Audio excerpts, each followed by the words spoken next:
Well, hello everybody, this is Tim Green with Rattle Magazine. Welcome to Poets Respond Live, our Sunday morning news show exploring current events through the lens of poetry. Thanks so much for joining us.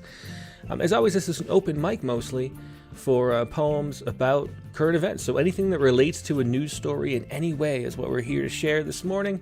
Hope you had a great holiday, everybody, and looking forward to reading some great poems. Let me tell you how to participate, first of all. So if you submitted the poem through Poets Respond, the submittable portal there, I can just pull it up on screen that way. But if you haven't, email it first to openmic@rattle.com, all one word. That's openmic@rattle.com. Then give me a phone call at 818-850-7727. Let it ring a few times, then hang up, and I just call you back sometime during the next hour. When it's your turn, I just try to go in order pretty much.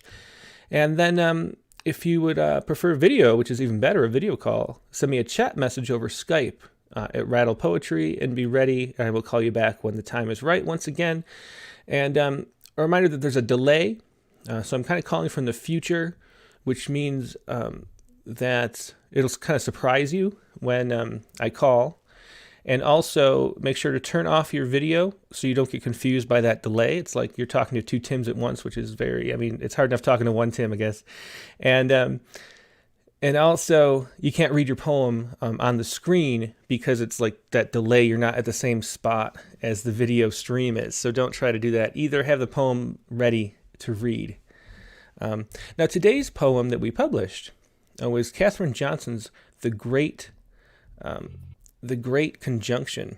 And I thought we had a lot of poems about this, the Great Conjunction that happened, the Saturn and Jupiter coming close together into the Christmas star, as they were calling it. And we saw ourselves here on a hike. It was kind of fun. But I thought this poem by Katherine Johnson, she can't join us today, unfortunately. She had a prior commitment at this time. But this poem, I thought there was something about the Great Conjunction that, I don't know, it seemed like everybody was thinking about it, and it really sort of grabbed our consciousness in a strange way. And I think it was related to the lockdown and things like that, and just the pandemic over the last year. And there was something about it, and I couldn't quite put my finger on it. And I thought this poem did a wonderful job of sort of getting at the heart of what we all felt by looking at this, and just sort of getting something to look at together while we're apart or something too. So here it is. This is Katherine Johnson with The Great Conjunction.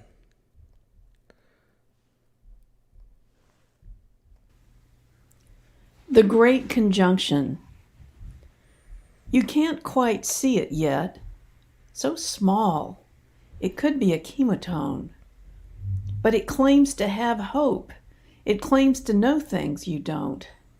If you could only find it, maybe this camping trip was worth it after all. Even the tent not quite anchored, a missing stake after so many years in the basement. Even your telescope outdated, heavier than it needs to be. But you pointed at the stars, hoping to see the first conjunction of Saturn and Jupiter in 800 years, as if to pretend you're not still quarantined if you can see something that doesn't depend on anything you can do, but simply is itself, marvelous and constant, whether you are here or not. Finally, it appears, and you think you can even see the 4 moons around Jupiter's rings. You congratulate yourself. You're Galileo.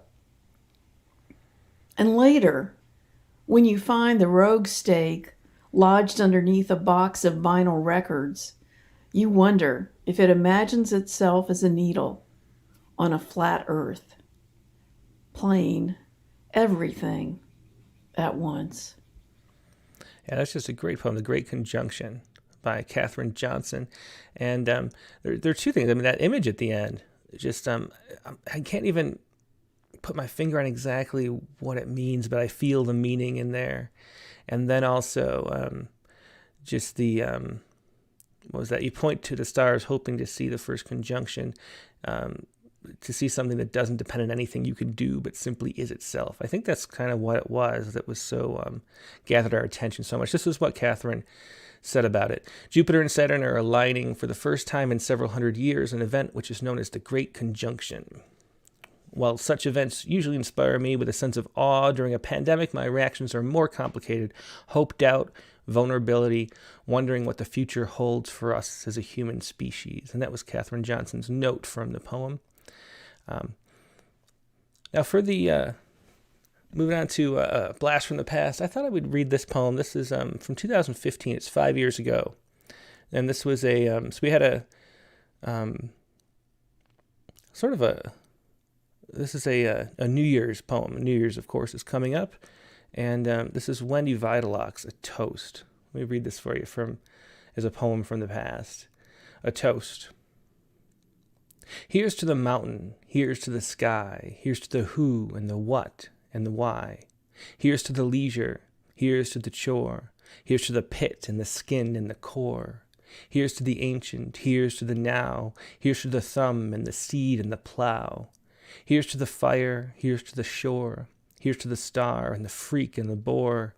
Here's to the addict, here's to the saint, here's to the song and the hum of complaint. Here's to the miner, here's to the crone, here's to the ruin, the stayed and the flown. Here's to the wrist, here's to the tongue, here's to the rib and the cage and the bone. That was Wendy Vidalock's Toast from 2015. So it's a New Year's toast from 5 years ago by Wendy Vidalock. And I thought I'd share that with you today, too. Now let's move on to the open mic. And it's probably going to be a shorter show than normal. I think this time of the year we have just, it's sort of the slow time for poetry. Everybody's doing their own thing. And I think for the first time, this might be the only week all year we had less than 100 submissions for Poets Respond. I think we had like 98 at the end of the day. And that doesn't happen very often. Usually it's like 200. So it might be a short show. We'll see what we get, though. We have Nivedita here. We have a 715. We have Paul Ruth and a 402. So let's call Paul Ruth first. He was the first to ask on, and it's a first-time caller. I think he said he had a conjunction poem, too. Let's see. Hey, Paul, can you hear me? Yes, I can. Excellent. We see and hear you too perfectly. Thanks so much for joining us. Where are you calling from? I am calling from. Go ahead and mute the video. I am calling from St. Clair Shores, Michigan, which is just outside of Detroit. Excellent. And what poem do you have for us? I think you mentioned it was about the convergence, right? Yeah. Yeah, and this is I thought I would write something about it since I was born on December 21st, 1986. Oh, happy birthday. Thank you. So, yeah, I was born on the solstice, so it sort of made me reflect on that. But it's entitled On the Convergence of Jupiter and Saturn on my birthday, December 21st, 2020. Jupiter and Saturn will walk together on the solstice on my birthday. Two giants, one bigger than the other, but in the light of the moon, they meet like lovers in the night. While still so far apart, in a long-distance closeness, like being a city youth finding maturity in rural ways, or a sailor walking across the desert. What does the universe tell us, or what are we telling the universe? Does it make a difference? Are we really that different? Maybe once in every 800 years, we all deserve a hug from the dark side of the earth, together in the moonlight, as the sun sets on this cold rock, turning all together, always towards the sun, and then to the night, to show us the way through celestial curiosity. Excellent. Thanks so much for sharing that. And once again, that was on the convergence of Saturn, a convergence of Jupiter and Saturn on my birthday. And I think you kind of hit on too. There's something about just being able to do something together that sort of felt really good. Like everybody was going out and looking at that thing, and I think that's really what connected us a little bit to that. Absolutely. You're welcome. Yeah, well, thanks for sharing that. That once again, that was Paul Ruth from St. Clair Shores, Michigan. Thanks so much, Paul. Hope you call in again. Yep, will Yep, do. bye. Okay. Let's see. Let's go to Nivedita Karthik. Nivi has a small poem for us today.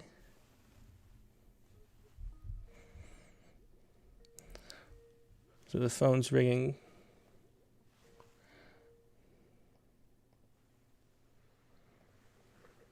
Hello. Hello, Nivedita. How are you doing today?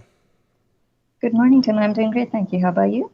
I'm doing great. Let me see. There you go. Okay. So what do you have for us today? As usual, it's another random news article. I mean, I figured everybody either write about the conjunction of Christmas or New Year, and I was like, let's do something a little bit different. So I basically found this story yet again on Reuters, and it was about how news reporters were actually camped outside Tenby waiting for news of Brexit. And instead, primetime news became how Larry the cat ended up chasing a pigeon and then letting go of it. So there was a short clip in the news link I sent you. It was really hilarious to watch. Yeah, let's all watch that together. I think again, you're not gonna be able to see this, but I'll put it on for everybody. Of I course. see the cat here. Let me see. I might have to do my undo my pop-up blocker again. But let's see if we can get this You may to have work. to. Okay. Let's see. So here's the video. This is Pigeon Escapes Clutches of Drowning Street Cat. Is there going to be a... Oh, there's going to be a commercial first. Maybe we'll... There's going to be an ad. There always is an ad. Yeah, let's wait for the ad. So how did you find this story first? So we were just looking through random newspaper stories? So I typed funny news stories this week, and Reuters every week actually comes out with some of the weirdest news stories. So this week it was, to me, either a toss-up between this or there was this sort of cab driver in Bogota who actually rides with his dog.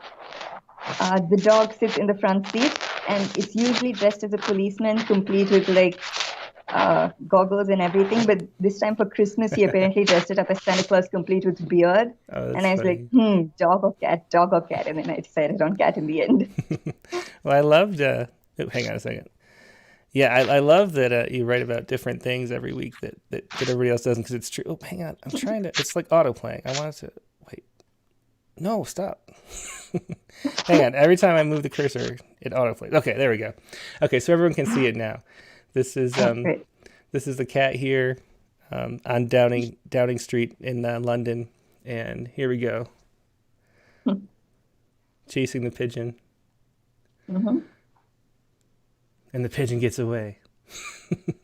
Actually, it was, according to the news reporters, the cat lets go of the pigeon. Oh, really?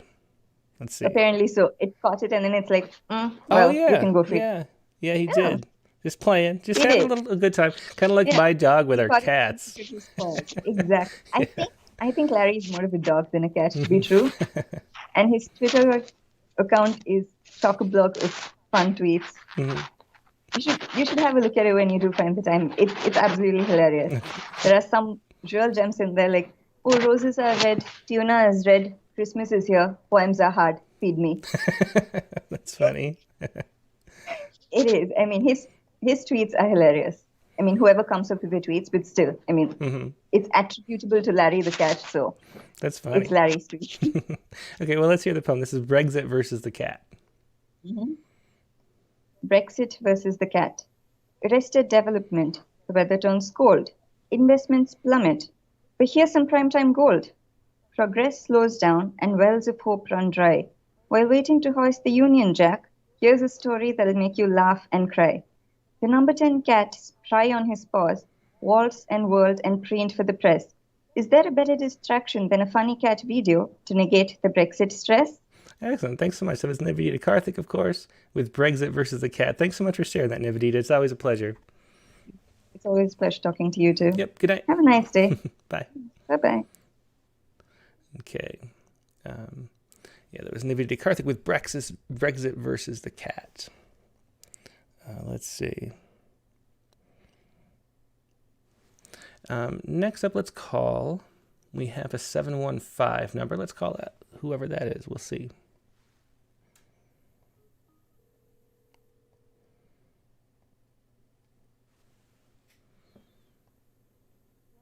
Hey, this is Tim with Rattle. Did you want to share a poem? I would love to. And who am I talking to? My name's Gail Sosinski, and I'm in Madison, Wisconsin. Excellent. Can you spell it so I can find your poem? It's Sosinski. Sosinky. KY. Okay. Yeah. Sure. Let's see. Oh, that didn't come up. Did you email it? I sent it to Submittable, and I think I actually resent it because I wasn't sure how you were pulling them off. But it's Sosinski. Oh, SKY. I missed the S. Okay. The second or the third S. There we go. Stimulus shopping list. Is that what you wanted to share? That's the one. And what was it about? What inspired it? Oh, just the total disconnect between all of the money that they think they're giving with $600, and you translate that to the real world, and it's really nothing. Yeah. Okay, well, let's hear it. This is Stimulus shopping list. Go ahead whenever you're ready. Okay. Stimulus shopping list. $1,200 at pandemic start. Now $600. Oh, that should cover 3 months, 90 days, more or less. Forget the call of rent, safe tires, a rose for the COVID lost. Let's just eat. One person, $600. $666 a day. No steak on less than $7. Tuna in a can. Eggs, if you are lucky enough to have a stove. Cheap white bread, off-brand peanut butter. The wounded fruit from the bargain bin. $666 a day. $2.22 a meal. I can skip the cookie for Santa. It's not like he's going to land on the roof of my car. Excellent. That was Gail Sosinski with Stimulus shopping list. Thanks so much for calling in and sharing that, Gail. Thanks for the opportunity. Yeah, always a pleasure. Hope you can call in again soon. Okay, thanks. Bye-bye. Okay. That was Gail Sosinski from Madison, Wisconsin. And let's see who's next. I think, let me remind again, if you'd like to call in, the phone number is 818-850-7727. Just let it ring a couple times. I'll call you back when the time is right. Or send me a chat message over Skype to Rattle Poetry, all one word, and call me back when the time is right. And we will, I don't know, I only have one more person left on the list, so it's going to be a short show for sure today. But there's plenty of room, so if you would like to join us, give me a call and share a poem. Let's see. I'm looking through and making sure I don't have any people who just asked me to read it for them, which is also a possibility. If you send me a poem now and you want me to read it for you because you can't call in or the technology is not working or you lost your voice or whatever's going on, feel free to email it to me and I can read a poem for you as well. But let's go to the last person on the list right now. This is a 402 number, another new caller. And actually, let me put, before I forget, let me put Gail in our phone book so we know when she calls next time.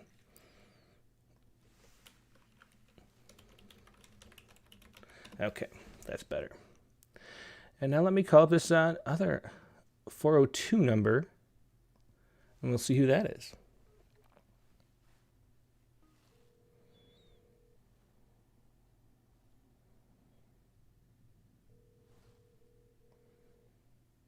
So the phone's ringing now. Hey, this is Tim with Rattle. Did you want to share a poem? Yes, I would. Excellent. And who am I talking to? You're talking to Marge Sizer, and I'm tempted to let you read my poem, but, well, not this time. I'll try it. Oh, great. Well, it's so great to hear from you. Marge Sizer. Is this Marge from... Lincoln, Nebraska, with several inches of snow on the ground. Excellent. So this is the Marge we've published a whole bunch of times, right? Right, and thank you for that. Oh, no. Yeah, my pleasure. Let me try to... I'm trying to find your... Did you submit the poem to... here it is. The lake. Yeah, the lake in the dark with the geese and the star. Yes. Excellent. Well, thanks so much. It's great to be able to talk to you after all these years. So what inspired this poem? Well, what you've been talking about, the togetherness of looking at the night sky with others. And, yeah, that was pretty special.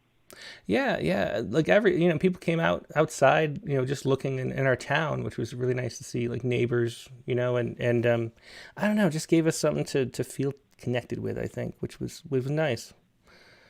Okay, go ahead and whenever you read it, I'll put it up on screen for everybody to read along. Go ahead whenever you're ready to read it. The lake in the dark with the geese and the star. If the dark embraces everything, as Rilke famously said, it embraces us, standing side by side at the lake to see the conjunction of Jupiter and Saturn. No closer than they've ever been, but it seems so. The dark embraces the geese unseen, noisy on their sandbar, talking, talking, talking. It embraces us in our parkas, silent, my mittens stuffed into my pocket like an old argument. The half-moon overhead, an odd white button. The family farther down the shore, the dad adjusting their telescope.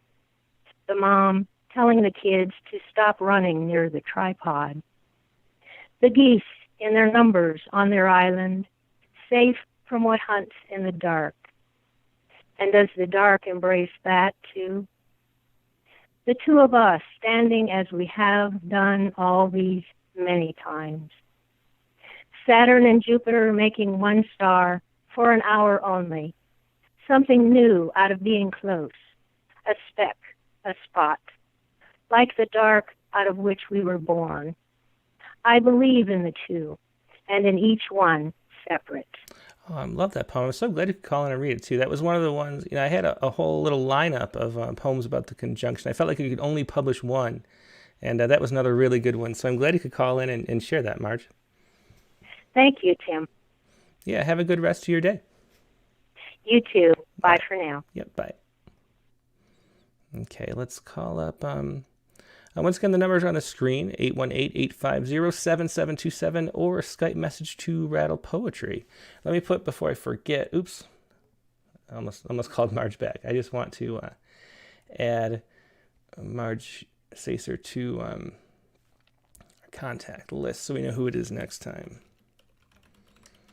Okay. Gail Hemmen is here. We're going to call up Gail in just a second. But again, the number is 818-850-7727, or send a Skype message to me at Rattle Poetry if you'd like to appear on video, which is always cool. Let's call up Gail and see how she's doing today.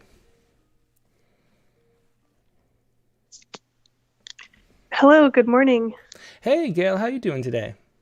Oh, I'm doing pretty well, Tim, as we round into some light here. Thank you. How are you this morning? I'm doing good. It's a nice, peaceful kind of morning up here. We're waiting for our first snowstorm of the year. We're going to get a foot tonight. Wow. And so it's sort of the calm before the storm. Everyone's sort of lounging around, making sure they have groceries and firewood, and yeah. So anyway, what do you have for us today? Oh, did you want to be on video or not? There you go. Okay. Sure. Hi. Hey, good to see you.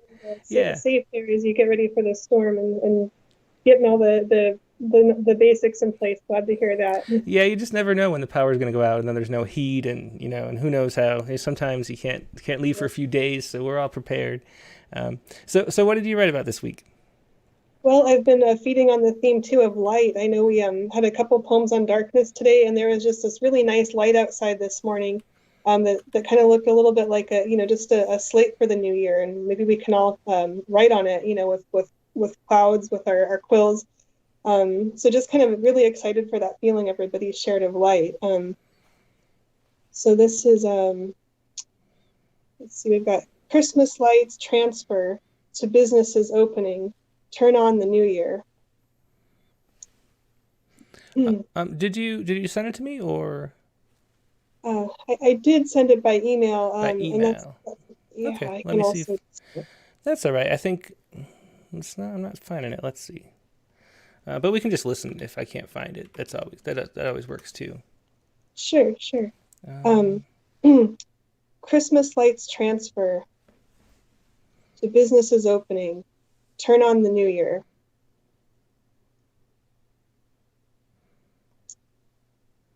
Yeah, go ahead, because I can't find it. So go ahead and just read it. Okay, sure. Okay. Christmas lights transfer to businesses opening. Turn on the new year. Ah, beautiful. It's a haiku. Well, thanks so much, Gail. Oh, mhm. Always Thank a you, Tim. pleasure. Yeah, I Thanks was for the trying to find it. opportunity. I didn't catch that. Awesome. Thanks. Well, thanks for sharing that. Oh, you're very welcome. And there's a little Christmas poem in your a haiku I put on Rattle that's in your mailbox as well. I know you've got a million probably mails, but thank you to share the light with us this year. It's been fantastic to get to share with everybody, and thank you for the opportunity and for hosting us. Yeah, it's always my pleasure. Thanks so much, Gail, for calling in and sharing that, as you always do. I really appreciate it. Thank you. Yep. Have a good rest of your day. You too. Stay safe. Yep. Bye. Okay. That was Gail Hemmon with a haiku. And let's see. I think that might be it for the guests. I'll give everybody one more chance. I said that, back when... oh, here's James Cicillo. James Cicillo's going to send a poem in just a second, he says. And let me see. Yeah, so I said back when things started slowing down a little after the big COVID rush, that here's a 319 too. So yeah, we might be a half an hour instead of an hour on this show. So maybe we'll be closer to half an hour today, but that's fine. That's all good. So Carlton Johnson sent a poem too, and James Cicillo, and a 319 is coming. Let me answer this 319. Hey, this is Tim. Oop, I guess I missed it. So we'll call the 319 back in just a minute. But I have James Cicillo's poem. We have Carlton Johnson. I'll read Carlton's poem. Looks like from the Hope is a Vacant Curse prompt. But it has to do with current events too. That's perfect. Okay. But let me call up James Cicillo next. He's got a poem called Squirrels for us. Hi, Tim. Hey, James. How you doing today? I'm good. How about you? I'm doing great. Yeah. So what do you have for us? Well, I sent it into open mic, and it's about squirrels. Yeah. What inspired it? The squirrels. I was kind of looking out of the second story building and watching the squirrels race about the yard, and I thought, I don't know. It just came to me then. It's kind of responding to squirrels. Mm-hmm. Nothing in the news. Yeah. Well, the mood of the news will be in here, I'm sure. So let's hear it. Squirrels. Yeah. So go ahead whenever you're ready. Okay, I'll go. I could probably count on one hand the times I felt godlike. There was a time before language when I could merely cry and had my mother's nipple placed in my mouth like some holy sacrament. Another time comes to mind when I was a school crossing guard and no one crossed the street until I blew my whistle and stopped traffic. Well, 2 times could be counted on one hand, but recently I find myself once more residing in the heavens. As I view my yard from the second story window, I become aware that the gray squirrel that's always inhabited my yard has competition. The tiny red squirrels have arrived and brought a bit of nastiness to the yard. Lately, the black squirrels I've always known as Canadian have shown up. They don't seem particularly irritable, but they do love to find their way into our attic. The gray, black, and red squirrels scoot about the yard and bury nuts. Sometimes they raid the other stash and rebury the nuts in their hiding spot. I know where all the nuts are buried. I could dig them up and starve the squirrels this winter. I hold their lives in my hands. Occasionally I wondered, do they believe in me? Do they fold their hands in prayer? Excellent. That was Squirrels by James Cicillo. I knew that, the mood of the current events would show up in that. And yeah, it's interesting. Tell my board. Yeah, exactly. And I don't know. We only have one type of squirrel in our yard. We have tons of these huge gray squirrels, and there's no competition. At least they just all seem to get along. But they are fun to watch. Like right out my window here. Yeah. Well, thanks for sharing that, James. Always a pleasure. Oh yeah, sure thing, Tim. Yep. Thanks. Yep, bye. Bye. Yeah, it was James Cicillo with Squirrels. And let me do Carlton Johnson's poem. This is from the Hope is a Vacant Curse, which was the Taylor Molly prompt. And another one. We'll sort of get the feel of current events in here, even though it's for an older prompt. This is Hope is a Vacant Curse. And if anybody doesn't remember, if you watch that episode with Taylor Molly, he has these metaphor dice. And so during the show, to make the prompt for the next week for the Rattlecast, this was back in September, Taylor, rolled the dice, or I rolled the dice, and we picked the metaphor from his dice, and that was what it was. Hope is a Vacant Curse. And so here we go from Carlton Johnson. Hope is a Vacant Curse. Last Friday, as I lay in bed, disenchanted, the world seemed so distant, so cold. It wasn't the world of childlike dreams, of playing make-believe and building forts. We are true and false, spilling forth like upturned wheelbarrows with yesterday's rainwater. We hanker for better full lives, loves, while loaves of rich wheat, bread ballooned by yeast, Grandma Kay's old recipe. And yet, there we are, you, me, the trail of ants at our front door, all trying to find our way home at whatever age, following the scents that lead us back, finding that space that says, hope is a vacant curse, though at times even this is a mixed blessing.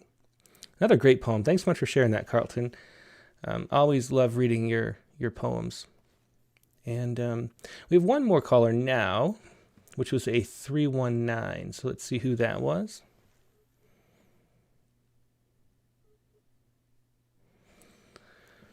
And the phone is ringing now.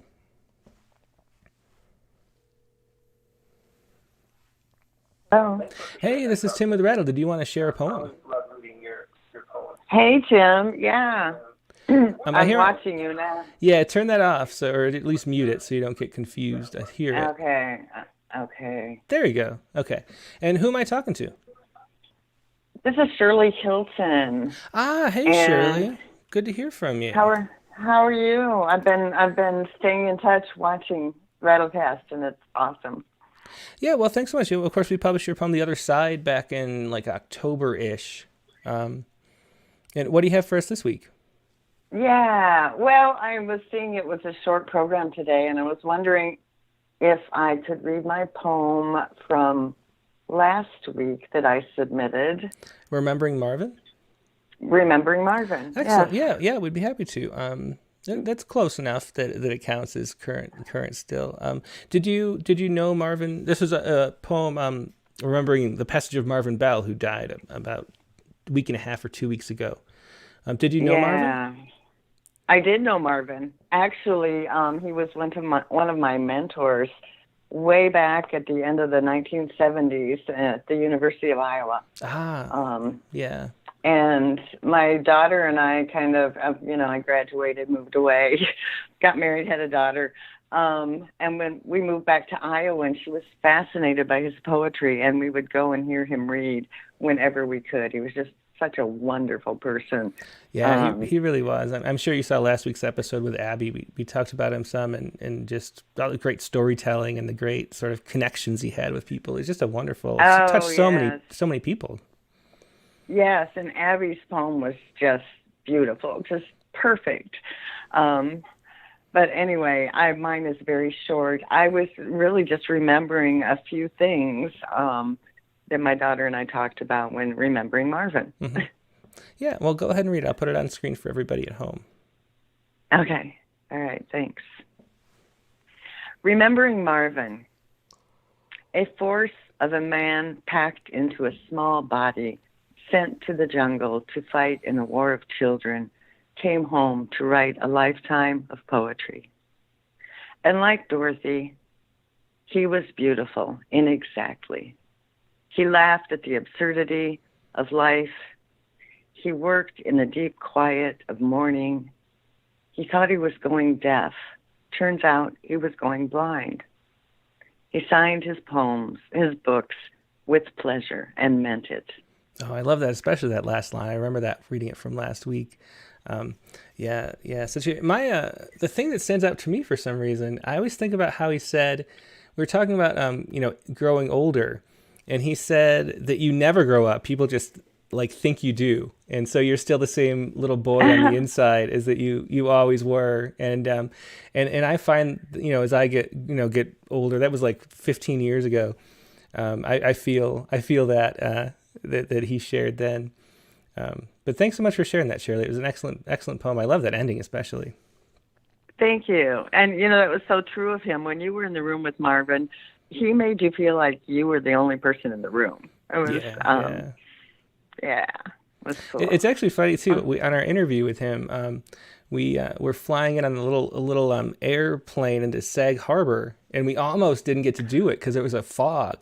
And the plane was circling a little bit, and all of a sudden the fog cleared, and we got to land, and then do the interview. But we wouldn't have been able to do it without that fog clearing sort of miraculously. That was a fun day back in 2007 or something like that.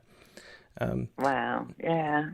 But thanks for sharing that, Shirley, and thanks for writing and sharing poems. Always an excellent poet. Thanks for calling in and being part of the program. Well, thank you, Tim. Have a good day. You too. Okay, let me put Shirley on here too before I forget. Add contact, and that is Shirley Hilton. Okay. Well, I said it was the last call before, but maybe one more time I'll say, if you'd like to call in, there's still room. I don't have anywhere to go. So 818-850-7727, or Skype me at rattlepoetry. All one word. Maybe just to give people time, if anybody else is thinking about it, maybe I'll read another poem from the past. Let's see what we did. What did we do in 2016 this week? 4 years ago. What were we writing about? We had Krampusnacht. Actually, so this is a doggerel kind of fun poem, Krampusnacht. And funnily, right after this, we went to see, we went to the Gold Coast in California, a little road trip, and to Cambria Pines. We were staying at a resort there, or a hotel kind of thing, and it was all decked out for Christmas still.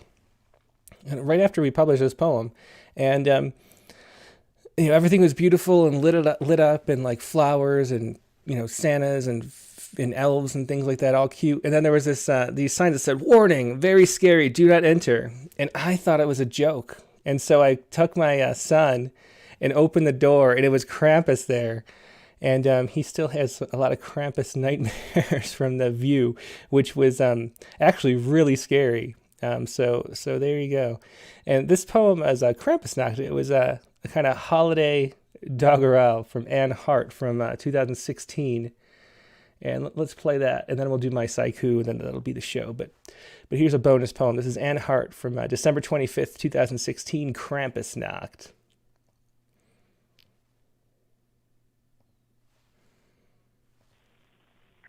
Krampusnacht. 'Tis late night in Bavaria, and all through the village the grown-ups are drunk, full of beer and such swillage, while children a tremble hide deep in their beds, fearful the Krampus will rip off their heads. The good ones are sure they'll survive through the night, but the bad ones, well, their wee faces are white, 'cause they know that this year they have not done their part to be good little children, not argue or fart, not pick at their noses or lie to their folks, not mock their dumb classmates or tell Polish jokes. Yes, those little children, they're quaking with fear, but it's too late to change. Krampusnacht is here. They know what he'd done last year to St. Nick. It involved painful probing with a birch bark stick. They'd heard the old elf had ended life fighting, but despite all his clawing, despite all his biting, his time here on earth had dwindled and passed. And now it's their turn, those bad laffies and lads. Away in the distance, the wind starts to blow, like the strings of a harp being touched by a bow. It starts soft, then grows louder. It wails, moans, and hums. Its voice is a herald. It tells them he comes. Their rooms have a chill as the temperature drops. Their hairs stand on end. Chicken skin starts to pop.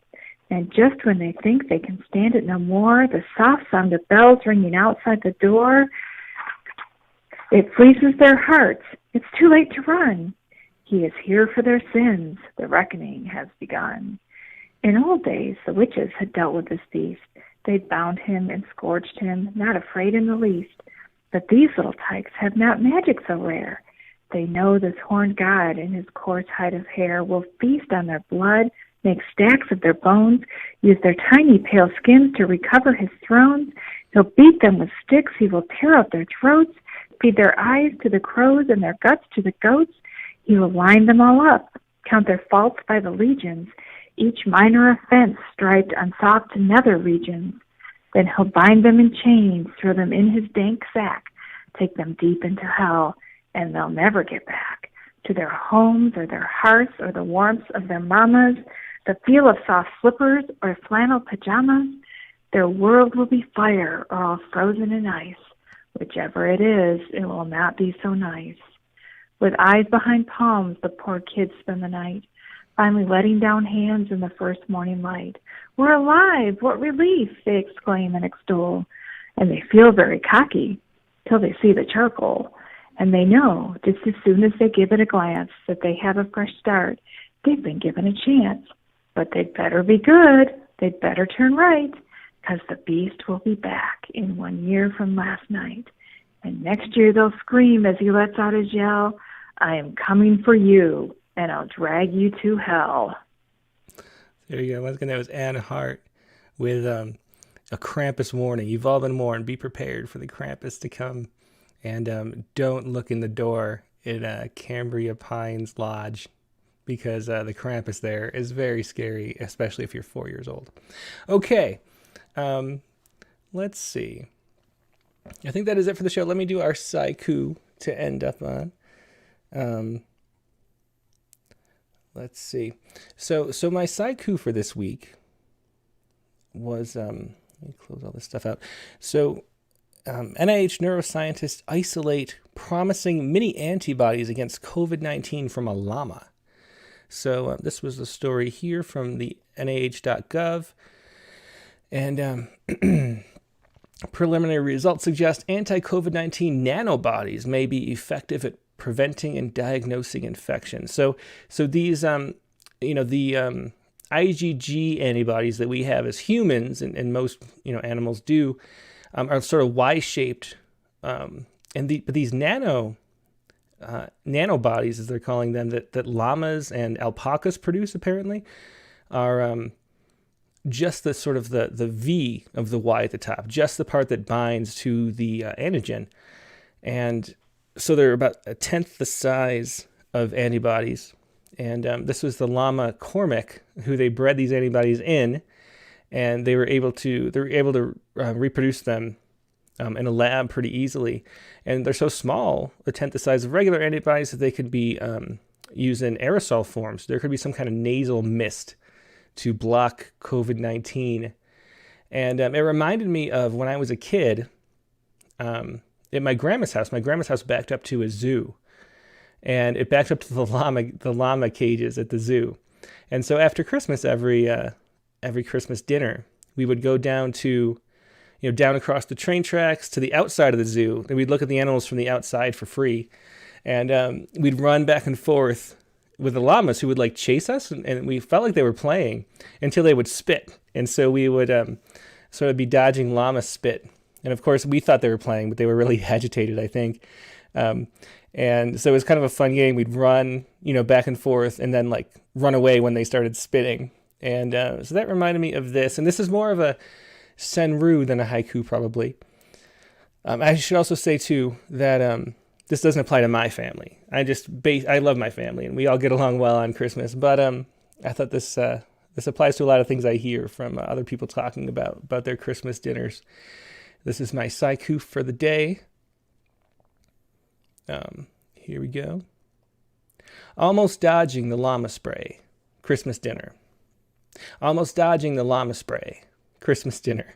So that is my Saiku for today. Hope you enjoyed that. Thanks everybody who called in and participated in the show. It was always a pleasure. Love spending a little bit of time on Sunday morning this way. The guest on the Rattlecast this week coming up is going to be, of course, Sky Jackson. Sky's new book is A Faster Grave with some beautiful art.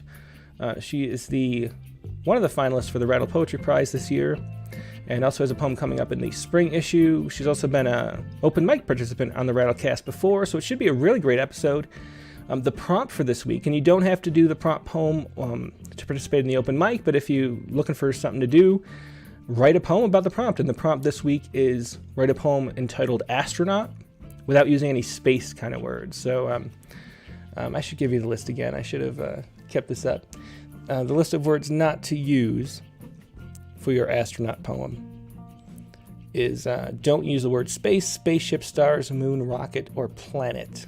But the title should be astronaut. So see what you can come up with there. That's the prompt for this week. And we'll talk to Sky Jackson before the open mic for about an hour, looking at her new book, A Faster Grave. And we'll see you then. Have a great rest of your Sunday.